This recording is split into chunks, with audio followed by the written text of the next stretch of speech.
weekend. You're with Eclectica Cafe. Chance here with Dustin. Unfortunately, Nick couldn't make it tonight. Eclectica Cafe, as the name implies, we talk about a variety of topics ranging from social issues, current events, and lighter things too, like music and movies and all kinds of fun stuff. And tonight we're actually talking about ghosts. We're with paranormal investigator Tom Carr from Utah. And before we get to him, we'd just like to remind our listeners all that we ask in return for you guys listening to us and enjoying our content is to please just give us a like, give us a share on Facebook. It really helps us out and spreads our content so much when you do that. And it's very effortless on your part, and it kind of shows the love and helps get it out there that much more. You can find us on facebook.com/Eclectica Cafe. You can retweet us on Twitter.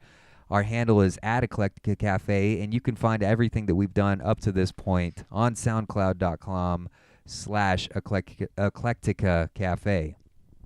Tom, how you doing? I am fantastic. So I guess to start things off, it would be a good idea if maybe we just looked at your background a little bit. Would you call yourself a paranormal investigator or a paranormal researcher, or is there a difference between the two? Oh, or is that a loaded question? I consider I paranormal investigator, researcher, inventor. I don't know. Okay.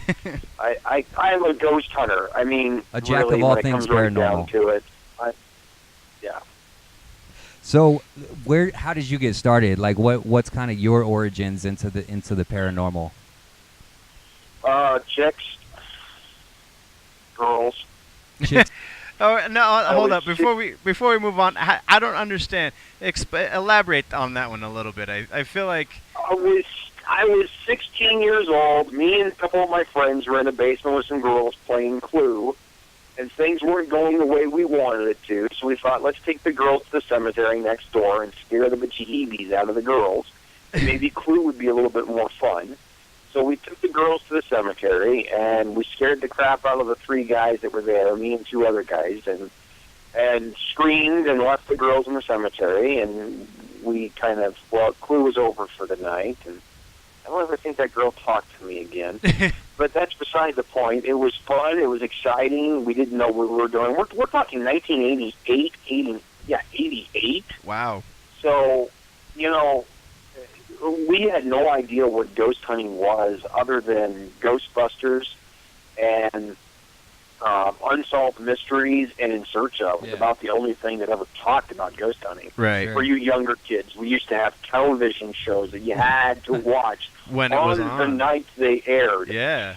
I actually missed that quite a bit. So we started going to cemeteries and just walking around, and we found a book called Phone Calls from the Dead, and it talked about how you can talk to ghosts on a tape recorder, and we bought a tape recorder and just started doing it, and ever since then it's been a crazy hobby that I've done off and on for 28 years now. Wow.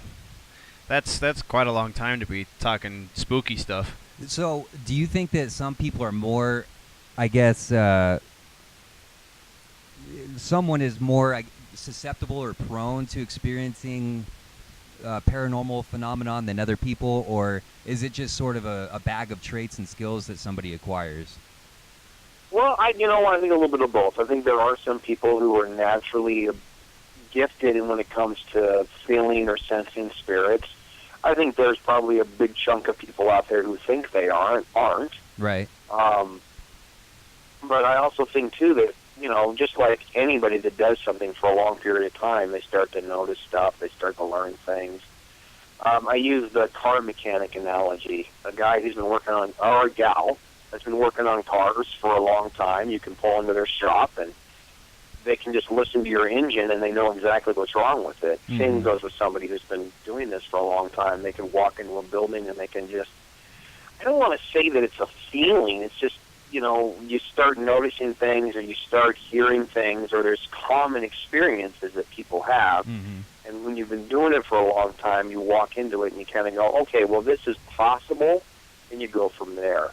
But then again, there are people who do just have a natural gift at walking into a haunted location and going, ooh, there's a ghost, Right. Do you but think I think it's anything. It's just like any skill that can be developed. Are you one of those people that have that gift, like where you can? No, I think I've just gotten to the point where I've done it for so long I can walk into a place and kind of get the feeling, like the hair on the back of your neck standing up on end, things like that. You just notice stuff, and I don't ever consider myself a psychic or, what are some of the other things they call them, psychics and a medium, in tune, mediums, things like that. I don't consider myself anything like that. I'm a guy who walks into a haunted house or a haunted location and that's 100 years old and wants to dive into the history of the place, and it just happens to be haunted, which just adds to the fun of it. I'm a history buff, history major in college, so I dig that. I get to wander through the dark in a lot of places that people don't normally get to go to after dark. What level of That's skepticism? fun to me. Yeah, what level of skepticism would you say you bring into it when you're going into a new case? I try to be as skeptical as possible. Sure. I look at everything that we capture and everything that we see, and I say, okay, how can we recreate that? Can it be something natural? And then if I can eliminate almost all of it, I can say, okay, then that's possible. Now, there are some things that happen that I just kind of go, okay, there's no way that could logically happen, so it must be paranormal, and that's what paranormal means. I mean, it's out of the norm. It's not something that would occur on a regular basis or a regular event. Right. But I try to be as skeptical as possible. I have a friend of mine, she's a radio host here in Utah, who went on her first ghost hunt with me. And she's standing there, and she's like, oh, my gosh, Tom, there's this cold chill right here. And I was like, you're standing next to an air vent. So, I mean, I don't automatically just, the minute something happens, do I say, oh, it's a ghost. I look at it logically, try to explain what it could be, and then when I can't, I go the other direction. We recently. Go ahead. I'm sorry. We recently went to a convention. Since we actually met you in Salt Lake, we went to a convention here in Denver called the Mile High Con, and I had never heard skepticism put in such a definition before. We talked to a couple of other paranormal investigators. Brian and there. Baxter. Yeah. Brian and Baxter. And they said that when they enter a new location and somebody tells them it's haunted, they go in with as even a mindset as possible. They're not going in to prove that person is wrong, but they're also not going in to prove that person is right. So I just thought that was an interesting way to look at ghost hunting, as we're not here to prove one way or the other. We're here to find the truth of what's going on. Do you think? Well, and you can have people that can have a ghost walk right up to them, stare them right in the face, and say, "Hi, I'm a ghost," and they'll explain it away as something else. Right. They don't want to admit it. They don't want that for one reason or another. They just don't want to accept the fact that something like that could happen and has happened. Right. So they'll justify it any possible way they can. I do this because it's fun. It's entertaining. I'm a thrill seeker, so I mean I enjoy the scare part of it. Although it takes a lot more to scare me now than it did 20 years ago. Sure. But then again, I also look at it as an opportunity to explain something that doesn't make any sense. Yeah. And a lot of people don't understand. There are two types of ghost hunts. There's a ghost hunt, and there's a paranormal investigation. A ghost hunt is we go into a location, we find a bunch of evidence, and we leave. And there really isn't anybody there that wants to know what we found or why we found it. It's just pure entertainment for us. Paranormal investigation is typically somebody is being haunted, they don't understand what's going on, and they want answers. So you're going to go in there and you're going to find as much evidence as you can, and you're going to present it to them and say, okay, this is what I found, this is what I think it could be. Now what you need to do is decide what you want to do. And I do not think a ghost hunter has any right whatsoever telling somebody how to get rid of a ghost. That goes right down to the owners of the place, the homeowners, the business owners. I may be a professional, I guess is the term that I would use, or the closest I could use to what level I'm at. But the only people who can get rid of the ghost, I believe, are the ones who own the location and have the right to remove that spirit. So you don't, however they want to do it. you don't give advice as to getting rid of the ghost. You just say, yeah, it would appear that there is something paranormal or. No, I do give them some advice and some things that I've seen that have worked in the past, but I leave it up to them to make that final decision. Gotcha. And typically, if it's a home, let's say it's a home that's haunted, and we do prove that, or we have evidence that shows there's something there, I typically tell the owners of the home, listen, you are the ones who need to get rid of it, however you feel is best. Whether you want to get clergy involved, whatever religious belief you have, or, if you want to go in, and I tell owners all the time, you've got to take ownership of the house. You've got to walk around saying, hey, listen, this is my home now.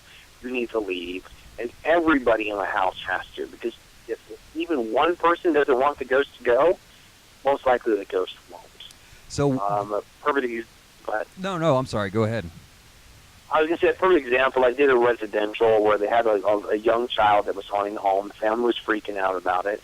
And I told them that. I said, listen, you need to take ownership of it. When anything strange happens, you need to say, listen, you're scaring me. Please stop. I want you to leave. Say it out loud. Say it in your head. And everybody in the family has to want that spirit to leave and has to do it.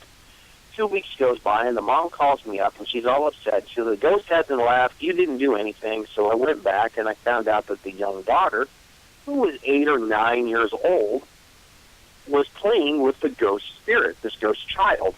And she didn't want the child to leave because they became friends. So just one person in the house not wanting the ghost to go kept the ghost there. Interesting.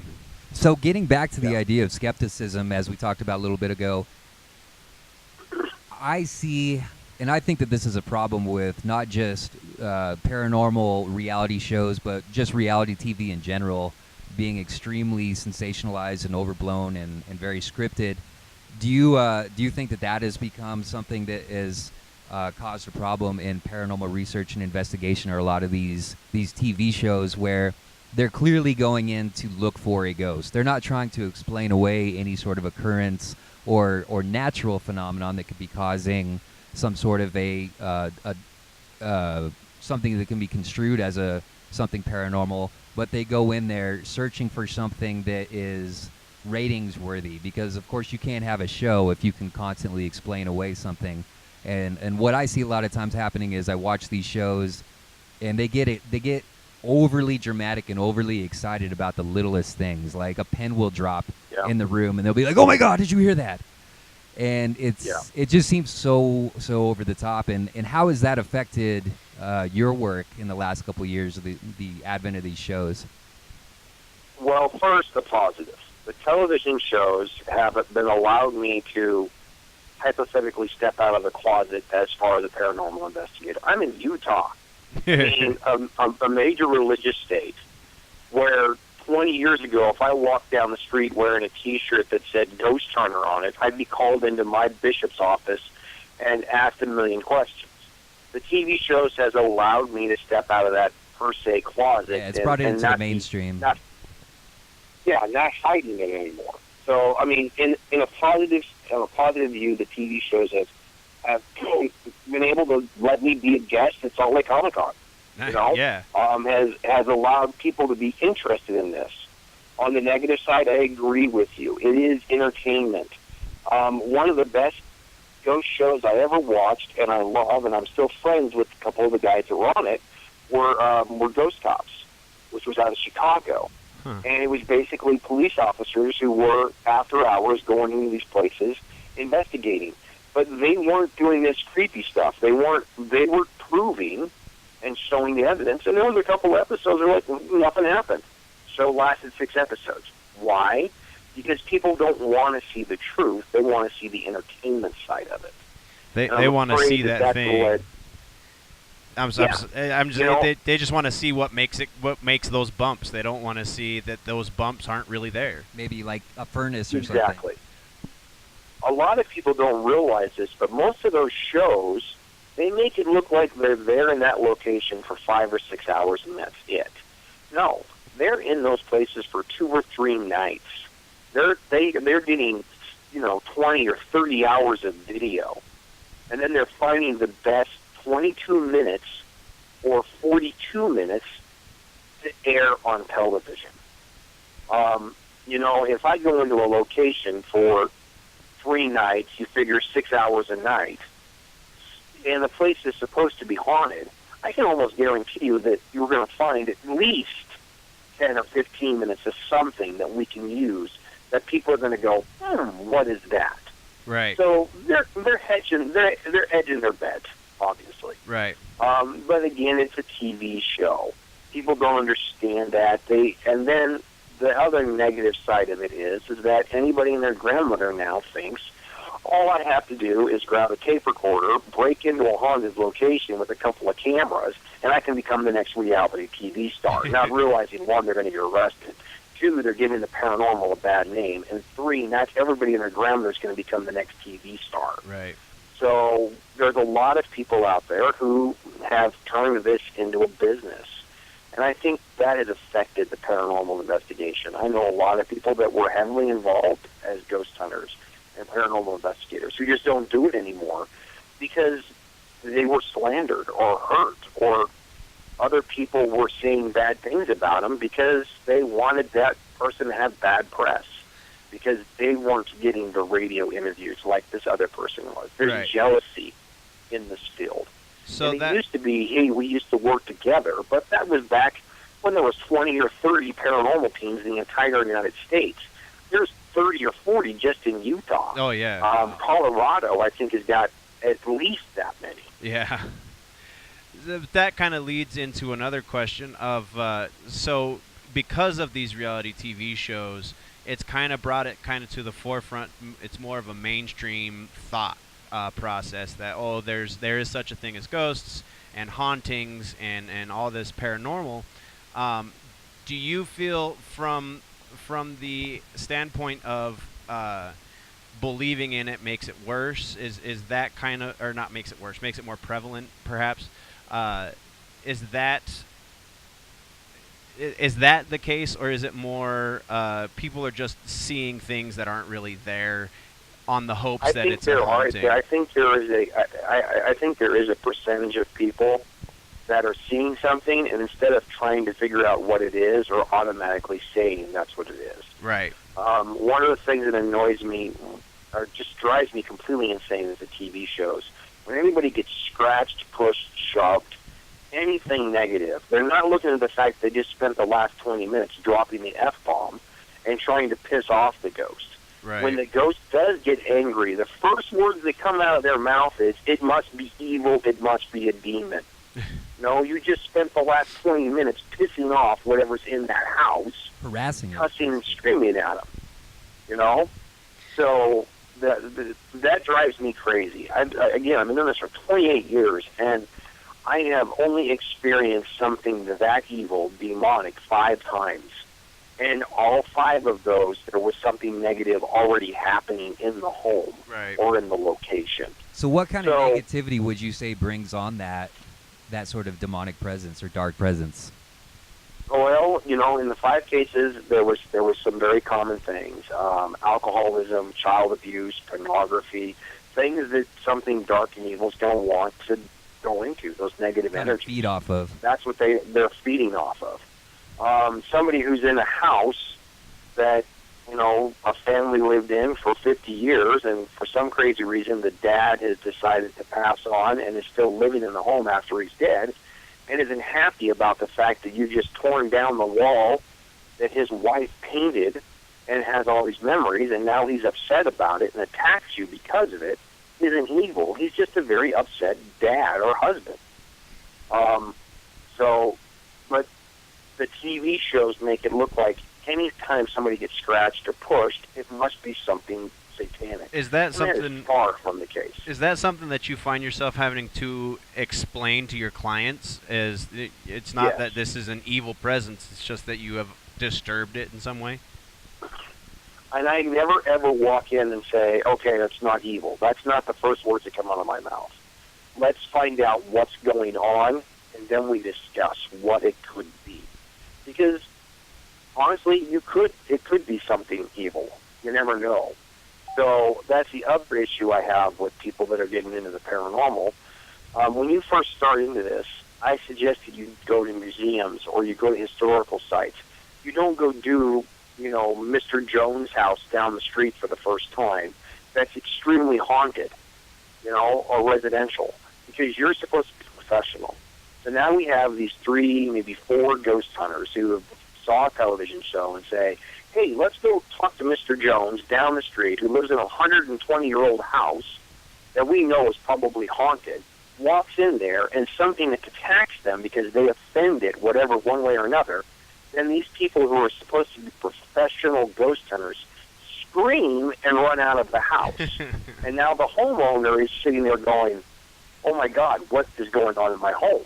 They're unprepared for that type of activity. Start off small. Start off in places that you can legally go to that you can learn, just like anybody else. You gotta crawl before you can walk, and you gotta walk before you can run. Don't go into somebody's house and start provoking the ghost that's in there, scream and run out, and then wonder why the homeowners have put a for sale sign in the house and are now leaving. Because you've caused the problem. So that kind of leads into another question I had, which you pretty much answered. I was curious what kind of training a paranormal investigator would go through to kind of build up that credibility. And it sounds like you're talking about just starting small and perhaps even becoming associated with a group that is, has some seasoned professionals that are a part of that. And you actually lead a group, Wasatch Paranormal, is that right?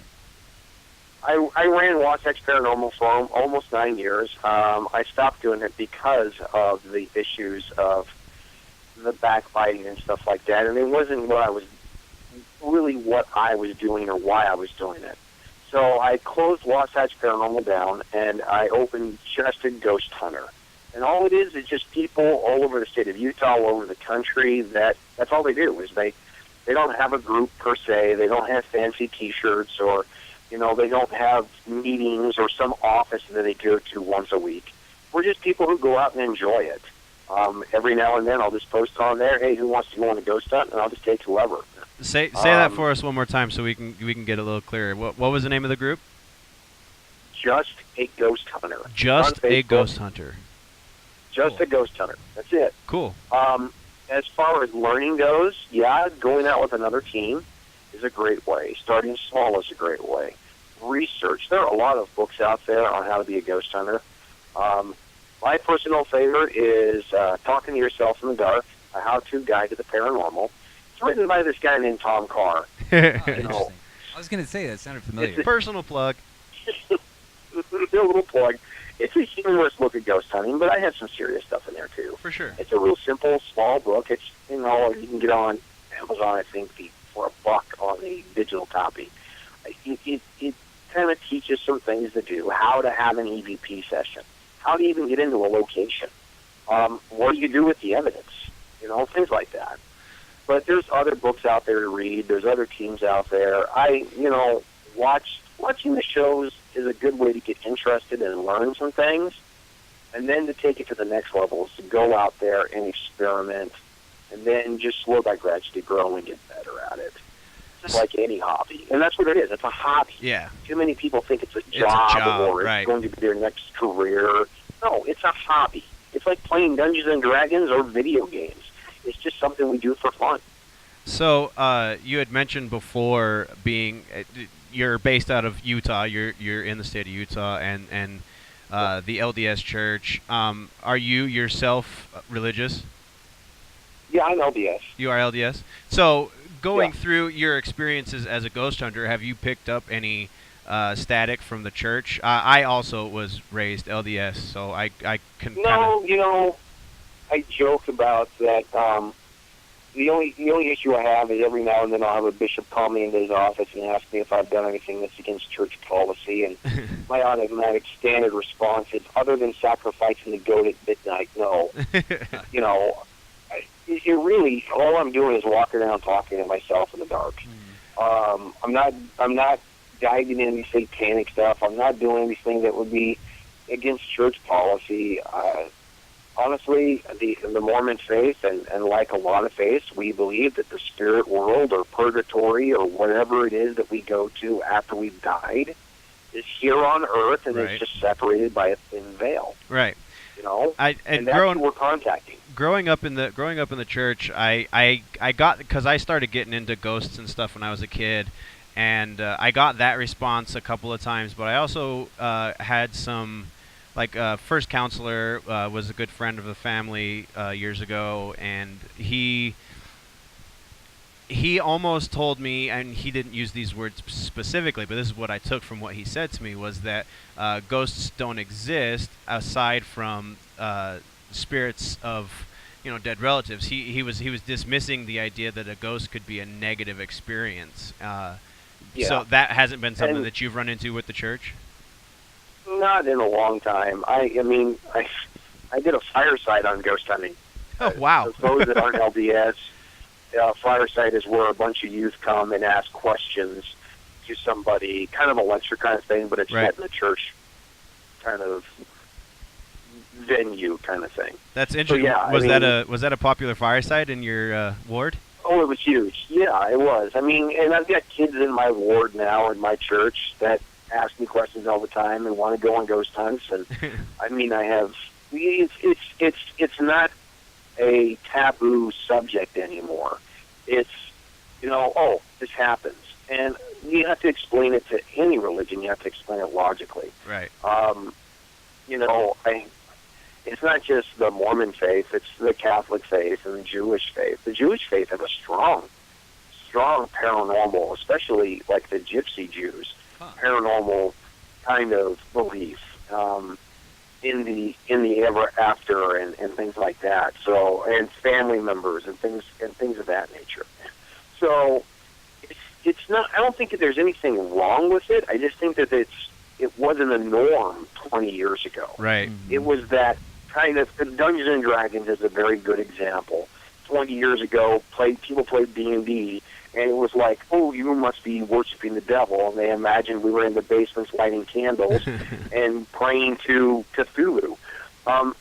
In fact, it was a bunch of us kids drinking Mountain Dew, rolling dice, and pretending to kill Cthulhu. Right. So the imagery has changed throughout the years, and it's not perceived as negative. Can it be negative? Yes. If you walk into a location and you start being negative and you start drawing in that negative energy, you're going to cause something to come out. So if you look for it, you're going to find it, essentially. Yeah, exactly. The same goes with the Ouija board. I get asked that. It's one of my favorite questions. Well, have you ever used the Ouija board? And I'm like, yes.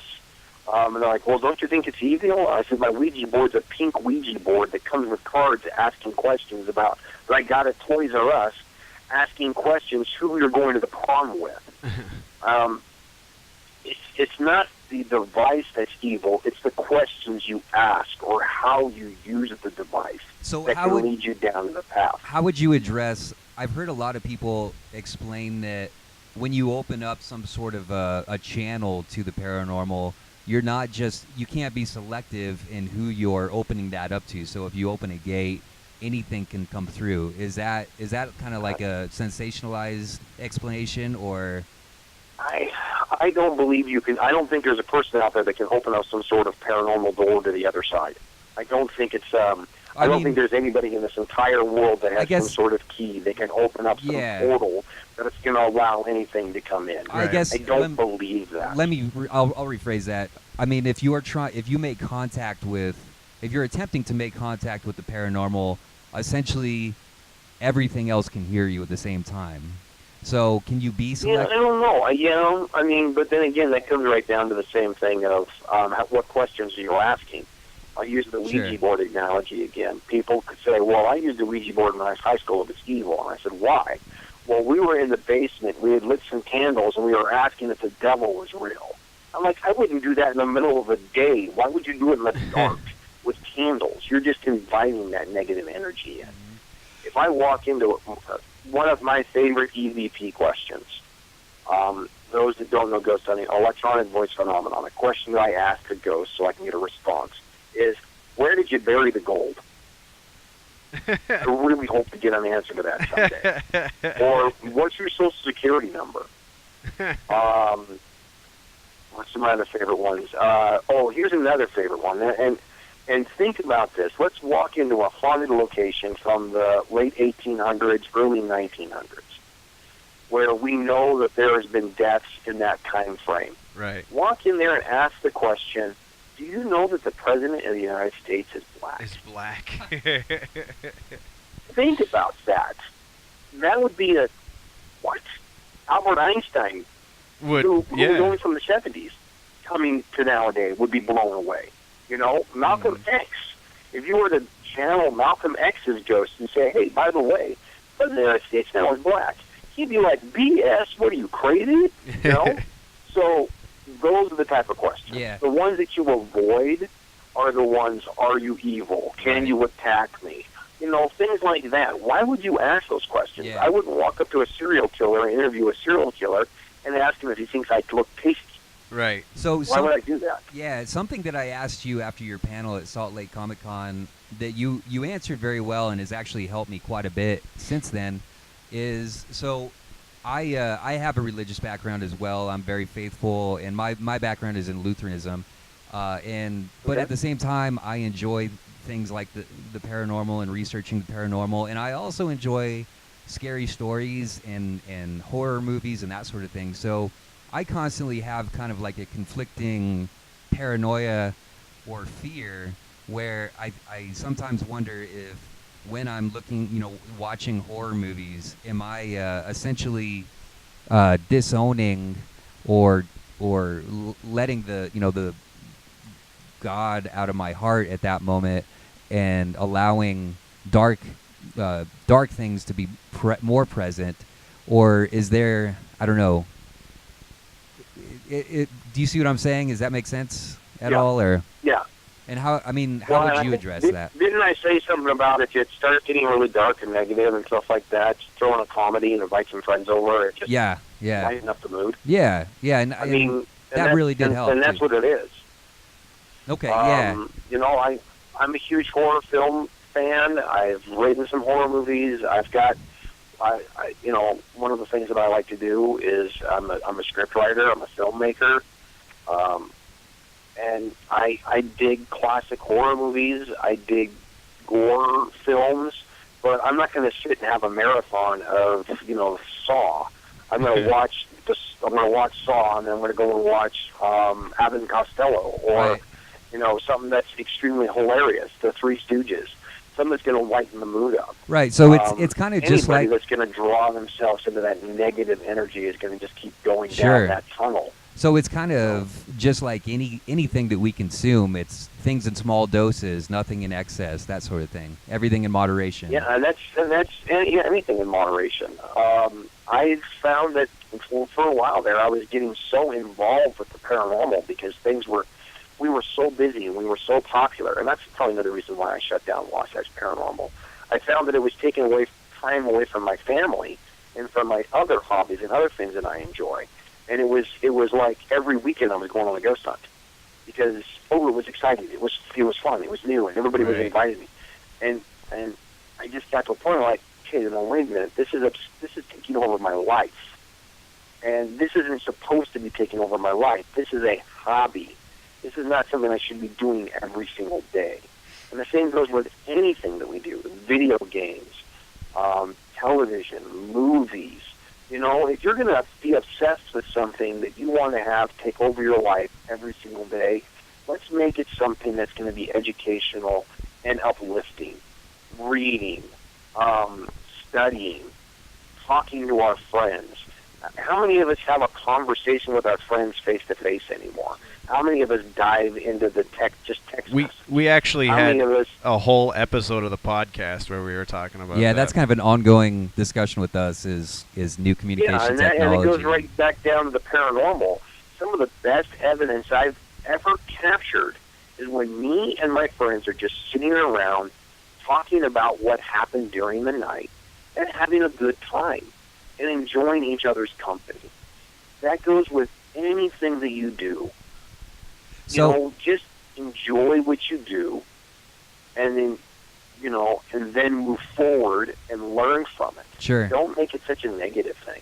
A couple of things that I want to, because I don't want to be taking up too much of your evening, I want to make sure that I get a couple of things in here real quick. First, I want to ask you about an experience that you shared with your audience at Salt Lake Comic-Con, and then I was hoping I could tell you a story about a situation that a friend of mine is dealing with and how you might offer your advice in remedying that situation. Yeah. So first, just to kind of, you did mention that you have encountered some dark entities, specifically some demonic entities, and you told a really chilling story at Salt Lake Comic-Con about a possession of a young girl that I believe the Mormon Church asked your help on. Can you would you mind indulging us with that story? I don't talk about it very much, especially in this big of a public thing. But it just basically, there was an exorcism I was involved with, and a young girl. There was some abuse in the family. There was a negative energy that was brought in. We came in and cleansed the home and cleansed the child in our own personal beliefs. And we found out later that there was some sexual abuse and some alcoholism, and I think that's what drew it in. So many people want to focus on those negative things in the paranormal. I really don't like to talk about it that much. Sure. If that makes sense, because Yeah. I think too many people, I don't want people to think that's all the paranormal is negative, dark. Right. I had this experience. I was very drawn out. Very energy was drained. I was sick for about a week after. Anybody that's felt anybody, we've all been around those people that are just negative. No matter what we do, no matter what we say, they're just negative, and they can draw the energy from you. You feel drained and tired after having a conversation with them. Imagine that 100 or 200 times worse. And you're not even having a conversation. You're just walking into the room and you can feel it. And that's what it was. You and I talked about that afterwards. It took me probably a good month and a half after that event to kind of recoup and actually feel better about myself. I was negative about myself. Yikes. And that's one of the things that I'm always worried about with people that are new in the paranormal. That's one of the reasons why I also say, too, that you should start out in museums and historical sites. Mm-hmm. You shouldn't be going into these residential investigations until you've gotten a year or 2 years, sometimes even 3 or 4 years before you go and do this, depending on how well you can handle it. Because I would hate to see somebody whose very first ghost hunt walk into a home that is demonic, because it could happen. I mean, they wouldn't know what to do.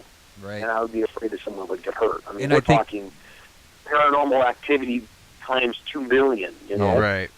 And I think that is why you limited the discussion that night to like 18 or up or 21 and up. Yeah. There's kids out there. I have a lot of kids that come to my panels and ask me questions and things like that. And I don't want them to see all that negative stuff. Nobody wants that. Yeah, sure. Nobody wants to hear that. But I encourage parents. I have parents come up to me afterwards and talk to me about, well, my son's feeling this way, or my daughter feels this, and I'm all open about talking to it in a one-on-one situation, and that was a really strange experience for me. It was fun. I hope you were entertained. I hope you were educated and had a good time on that panel. That's my goal. Obviously, I'm an entertainer in that perspective. I want it to be fun, but I also wanted to talk about some of the negative things that could happen. Absolutely. On a ghost hunt. And that always worries me with people that are getting into this. They don't realize that you could walk into something that was or is evil, and I'd hate to have somebody new dive into that. Yeah, sure. So, Dustin, did you have anything you wanted to ask? No, I was just gonna. Okay. Get us. So, as I said a little bit ago, I have a friend that has been experiencing something dark, and I was hoping again that I could talk to you about that and maybe get your perspective and your advice on how we might deal with that. And I did actually briefly ask you about it during the panel discussion, but He transcribed kind of the events of what's taken place, and I've whittled it down to something quite a bit more manageable because he sent me something pretty substantial. So if it's all right, I'll just go ahead and read a few excerpts from what he sent me. So this was the summer before last. In Fort Collins, Colorado, there's an excellent ghost tour. It's called the Fort Collins Ghost Tours that run all year long, and basically it explores historical Fort Collins and some possible or alleged ghost haunts, and kind of gives the backstory on those and what happened and why they think that a ghost might be present and sightings that people had seen, etc.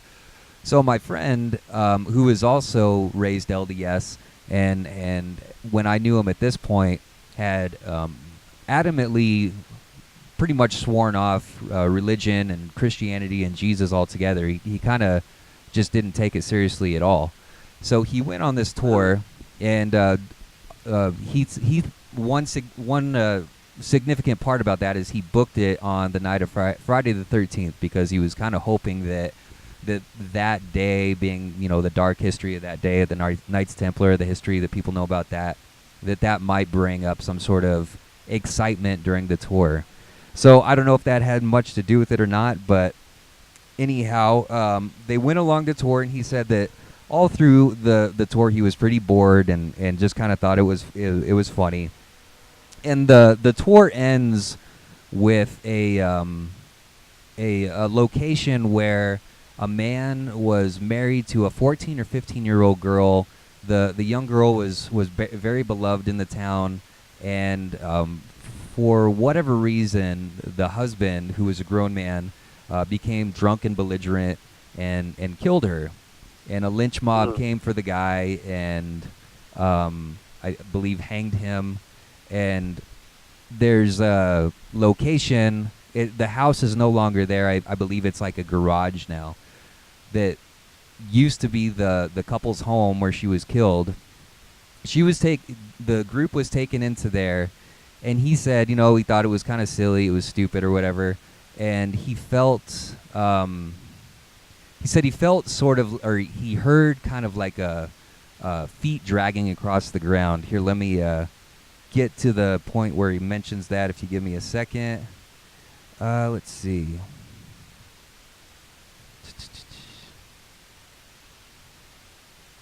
So he says, and can you still hear me all right?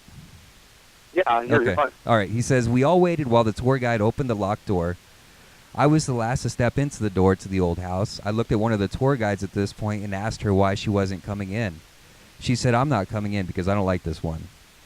So he says later that the same location where the 14 or 15-year-old girl was killed, the same house was turned into a car dealership where the owner took his life by suicide in the very room the tour took place in. A few years later, the police were chasing a wanted man in Fort Collins, and he stopped his car and ended up in that same house. After a shooting, a man was killed in the same house in a different room. Sometime later, there was a plane crash, and the remains of the plane were stored in that same house, where there's still benches from the plane in the house or warehouse, whatever it is now. So he says, after 5 minutes of boredom, I heard what sounded to be like footsteps coming from the old bedroom dragging along the floor.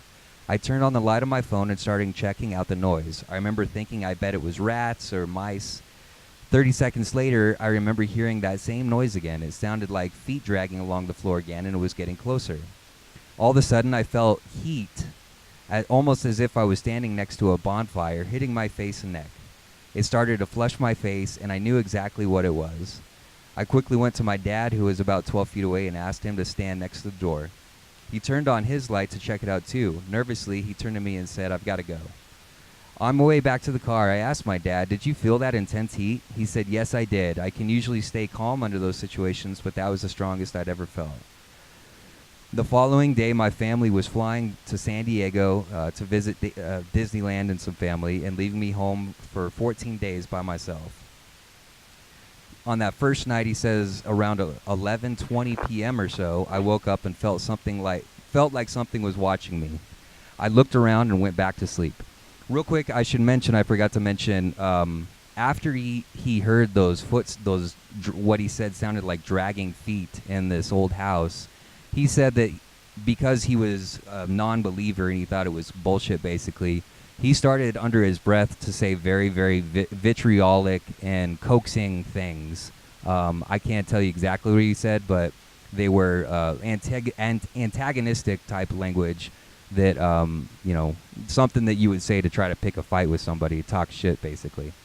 So he says that first night he felt like he was being watched.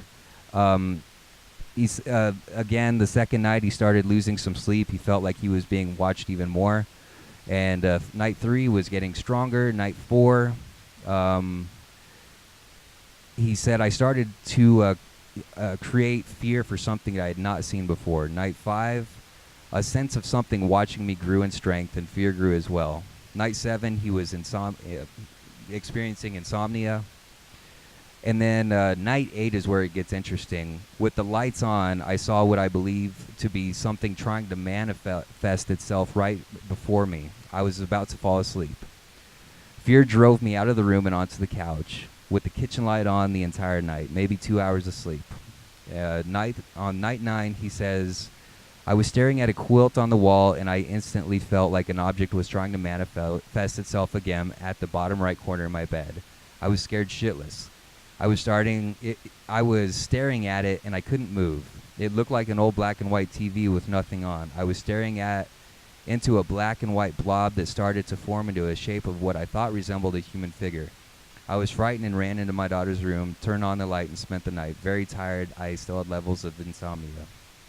And night 10 is when he experienced something very physical. He says, the night all hell broke loose. At 1 a.m., I awoke to what sounded like clicking. I opened my eyes to what had fully manifested itself to be a demonic creature peeking around the corner of my open door, staring at me lying in bed. I stared at it for about 10 seconds, looking into its big black eyes, his round spherical bones protruding through its skull, taking the shape of a crown. I remember looking down to see if he had a penis and finding out that it was sexless. The creature was I don't know what this word is, but he says, staring at his double knuckles, elongated head, and his entire body naked, he finally exposed himself in my door. I remember freaking out. I pulled the covers over my head and prayed like I'd never prayed before, asking God for his help and praying out loud. The next day, he said he was going to cleanse his house himself. I believe he got instructions from his father because his father is still very, very active in the Mormon church. He said I was driving home when I got close to the house and I could feel the negative energy. As I pulled into the garage, the energy only intensified. I stepped out of the car and was thinking I wasn't going to fight this demon and maybe it would go away. I took about 3 or 4 steps in the house and physically started spinning. I literally felt like I was going to die. I was almost under total consumption of the demon. I remember thinking in my head, it's too late to turn back and I have to fight the situation head on. I got on my knees and prayed out loud, almost to the point where I was yelling my prayers to God. I instantly blessed the sacrament of Christ according to the doctrine of the Covenants, chapter 20, verse 77. I also blessed the sacrament of the blood of Christ with doctrine in Covenants, chapter 20, verse 78. I took his body and blood through the scripted prayers marked in my sacred book, the Book of Mormon. At this point, I had felt like I'd gotten control of the situation. I asked God to send my family's angels to fight the battle which I had created. And he says that it had basically died down at that point. He says, after I felt the prayer was sufficient, I walked to every door and said, in the name of Jesus Christ, I command you to leave. After I was finished that, I noticed a yellow sparrow that was sitting on the branch of my front window that was staring into the living room. I'm not sure what happened next, but I think I was able to see what the bird saw through its eyes. It was a white room with what looked like 3 angels, each one holding a sword. That only lasted about a second, but I can still see that image today. He says, should also mention that the bird stayed around in the front window for 3 weeks. Not to mention when my family got back from vacation, they started to notice the bird in the front window as well. He says the next day he slept like a baby. And a couple nights later he said, and this is, where it'll wrap up. He says around 1:20 a.m. or so, I woke from a dead sleep with a pain that I'd never felt before, a pain like I was being stabbed in my right rib cage. I opened my eyes from a dead sleep to find that the demonic creator with his finger jabbing into my right rib cage. I think he was trying to take my soul. I instantly kicked him off of me with both feet and kicked him over the end of the bed and into the bathroom. I ran into the bathroom ready to fight, and it was gone. I didn't sleep any more that night. And what he's explained to me since then, he said his family came back and he hasn't seen the presence in that physical manifestation since then. But he has told me on numerous occasions that he'll see shadowy type figures, or out of the corner of his eye he'll see something kind of like darting around. And especially, as you said, if things are very negative in his house, it seems like it manifests itself much, much more. Mm-hmm. So based off of that, I know that was a lot to digest and a pretty long story, but what's your take on that? All right, so first, he went into a place that has already had a lot of negative energy and a lot of negative activity. I mean, a murder, a couple of deaths. Right. Bodies that were killed in an airplane and parts. Who knows what was left in those parts? And then you told me, you gave me a key right there. He said that he was looking for something, so he started trying to provoke whatever it was. Yeah. So he called it out. Now, I'm not saying that whatever was there at that house was demonic, but he started being negative, and that's when he saw something or felt something. So now he's opened himself up immediately to negative activity by doing something that I suggested earlier not to do. Right. If you want a ghost hunt. So he wasn't prepared for it. He went home, and whatever that energy was, that negative energy was kind of on him. You know? Like a residual. About it. Yeah, and I don't know if a residual is the word or if something followed him home. I always tell people whenever they ghost hunt, before they leave, they should always say, "Thank you so much for communicating with me. I really appreciate it. This is where you live. Please don't follow me home." So he left, and it sounds like the people that are doing this ghost tour didn't give some proper instruction on what they're supposed to do. Right. I'm a little offended that the guide, didn't want to go into the location, but was sending people in there. Right. That kind of bothers me a little bit. I'm like, okay, you're supposed to be the tour guide, so you're supposed to be the target. You're the one who's supposed to be guiding us and making sure nobody gets hurt. And that would be like me walking into taking a bunch of people into a room and saying, "Oh, you know what, there's a murderer in there. You guys go ahead and go. I'm going to stay out here." Right. You know? So that kind of bothered me. So then he started having a lot of negative things start happening. He started feeling things. He was having a hard time. Whatever it was feeding off an energy brought in there. And then he did the right thing. He went to his dad. His dad told him what he needed to do. But I think he needs to continue to do that. I think he hasn't gotten rid of it completely. He's kind of, let's imagine that he's created a moat around his house. Okay. His house. So whatever it is just on the outside of that moat. And it's just waiting for the alligators in the moat or the water to be low enough to where it can get back in again. And he hasn't completely gotten rid of it. It's still on the outskirts, and he needs to make that moat bigger and bigger and bigger to where it's finally gone away. By bringing in more positivity. And more positive, whatever his religious beliefs are. Maybe, you said that he used to be LDS. Maybe have him talk to his dad, and maybe have somebody of authority, whatever your religious beliefs are. Yeah. A Catholic priest, a Jewish rabbi, a Muslim cleric, whatever it is, have them come in and cleanse the house as well. Mm-hmm. Okay. Maybe he just doesn't, he has faith that something's going to protect him, because obviously he got to that point where he had to ask for help, but maybe his faith just isn't strong enough yet to push whatever it is all the way out. Does that make sense? Yeah, absolutely. Sure. So he has faith in his father, he has faith in whoever that may be, but his faith, because he's feeling like he's not living what he was raised, even if he doesn't maybe subconsciously doesn't feel like he's living up to the standards that he should have as a child, whatever religion that may be, Catholic, Jewish, whatever. Yeah. He's sure. not living up to the standards that he was raised to. Okay. So his faith is not strong enough to make that moat bigger. I see. So he needs to rely on the faith of his parents or his clergy to help give him that extra little boost. So it's to use the Mario analogy, he's getting the one-up giant mushroom and making himself bigger by using the clergy. Good. I'm a geek. All right. I use analogies, geek analogies. Well, that's reassuring, and I think you so- would appreciate that. Yeah, and honestly, I think that's what he probably needs to do. Okay. Is just and it's another step of faith, going to somebody and saying, "Hey, I have this problem, and I need your help." Okay. We're stubborn people. It's hard for us sometimes to admit that we can't. And you said his daughter, so he's obviously a father. Yeah. Yeah. So it's hard for him to go. I mean, it would be hard for me to go to my dad and say, "Hey, you know what? I need some help with this. I Yeah. need your advice." Well, it's humility, and You know. humility is kind of a hard thing to do sometimes. Exactly, and that's part of faith. Absolutely. Humility is part of faith. So I think that's what he needs to do. He needs to go and talk to his dad, tell his dad what's going on, and ask his dad to help him with this, and maybe even bring in some other people Yeah. and cleanse a little bit more, and make that moat bigger. Well, it's kind of And funny. he just keeps making it bigger. It's the things that bring people to God sometimes, because as I said, he was very much a non-believer before this had occurred, and this experience alone brought him very quite a bit closer to Jesus, and now he's kind of revisited his original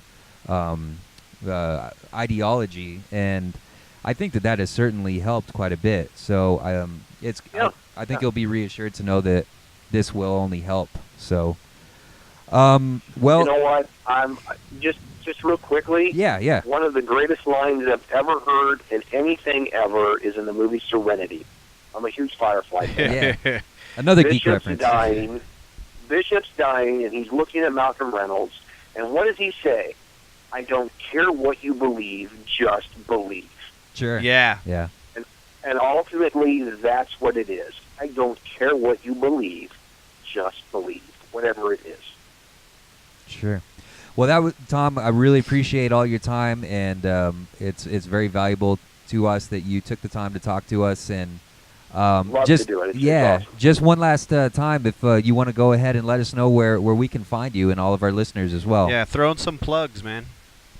All right, Facebook, Just a Ghost Hunter. Okay. Okay. Or you can also find me, if you're interested in any of the filming I do or anything like that, you can find Tom Carr, and that's Carr, actor-director. I have a Facebook page there as well. Awesome. And that talks about anything that I'm doing, all that stuff. Excellent. All right, Tom. Well, thanks again. I hope you have a great evening, and we look forward to keeping an eye on your upcoming projects. Well, thank you so much. I appreciate it. All right. All right, so that concludes our interview with Mr. Tom Carr from Utah. You can find him one more time at justaghosthunter.com, and there's a Facebook and all the jazz he just listed. We do want to request, you guys send us some feedback, send us your ghost stories, send us an email, saying that we're full of shit or that you love what we do. Either way, let us know what's going on, and we appreciate you listening to us. Thank you very much.